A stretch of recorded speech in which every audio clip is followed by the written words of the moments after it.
My name is Warren Wolf. I'm a vibraphonist for the Mack Ave label. This is my fourth record for the label, which will be titled Reincarnation.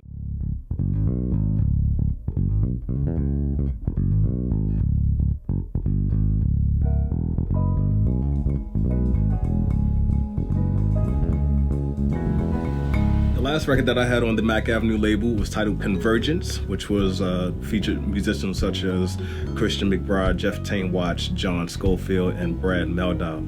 The difference between Convergence and this record will be that instead of focusing on this swing rhythm, which we primarily did on Convergence, we're actually coming over to the funk R&B side with a hint of jazz.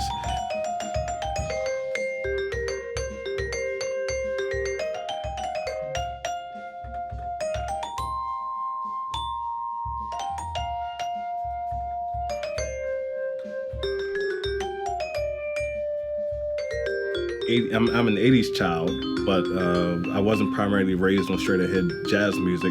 My father, Warren Wolf Sr., who brought me up on the vibraphone because he's a vibraphonist as well, he always influenced me and told me to learn multiple styles of just music, from straight-ahead jazz to Motown to ragtime, classical music, and so forth.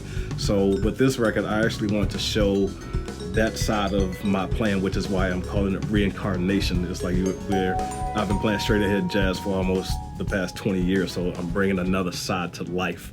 So this is Reincarnation of a Wolf, which is, again, my last name.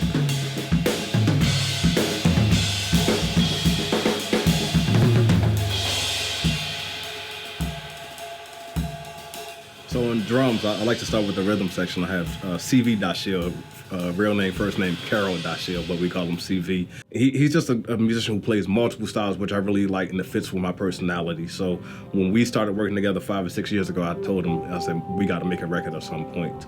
Most people know Warren is a straight ahead kind of swing player. And on this record, you know, when we were on the road, he always talked about, I want to do something different. I don't want to do a record that everybody kind of knows me for. And I said, all right, cool. And he said, well, do you want to play on it? I said, absolutely. On bass, Richie Goods. It's very hard to nowadays find a true bass player who's going to play the electric bass as well as the upright bass, you know, equally well. There's not a lot of them out there, but he's one of the best to do it. I just like to hear guys on the jazz scene that can really play, but are not afraid to step out and do something other than straight ahead jazz or the normal, you know, what everyone's expecting and everything. 1, 2.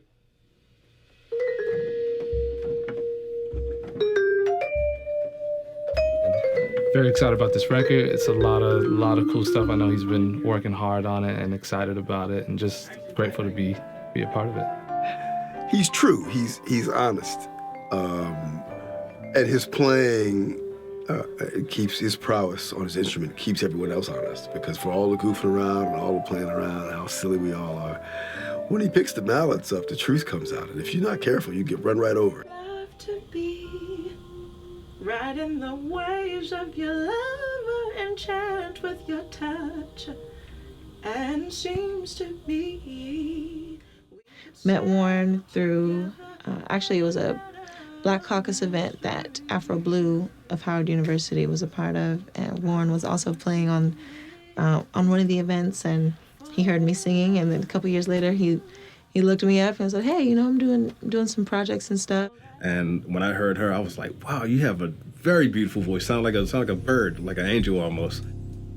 Mainly with all of my music, I always strive to reach the everyday person, you know, not the musician so much. I want to create these melodies and a sense of rhythm that people can hear. Once they turn the record on, they be like, wow, this just sounds good and feels good. It's a different sound from Warren, but I think people will like it though. Yeah, this record definitely has a more groove-oriented vibe, and definitely, I like to call it a little more chocolate. Oh man, this is some groove, this is some feel-good music and everything.